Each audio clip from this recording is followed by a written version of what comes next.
das obras de tuas mãos, o céu azul, as estrelas, fonte de luz, o seu poder, mostrando a criação.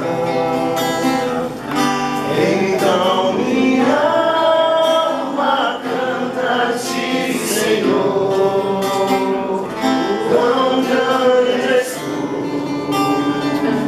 quão grande és tu. Então minha alma canta-te, Senhor, quão grande és tu, quão grande és tu.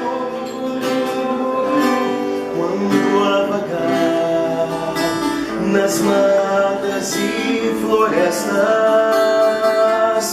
o passaredo alegre o sua cantar, cruzando os montes, vales e florestas,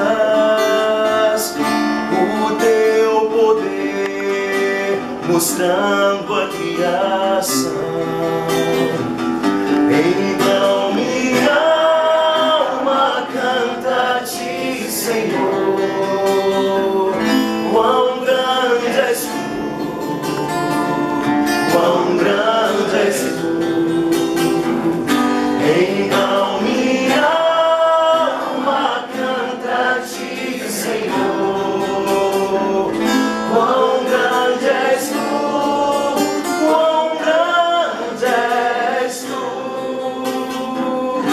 E quando enfim Jesus vier em glória e ao lar celeste então nos transportar, adorarei prostrado e para sempre.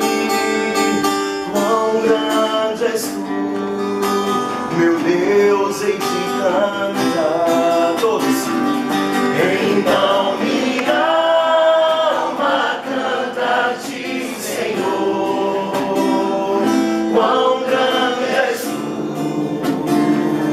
quão grande és tu.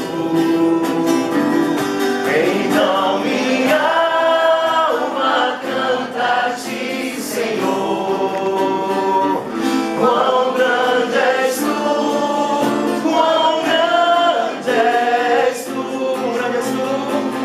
quão grande és tu, quão grande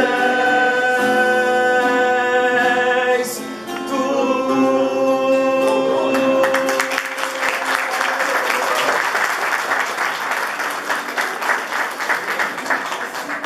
Cantor e compositor Adilson Sesimbra.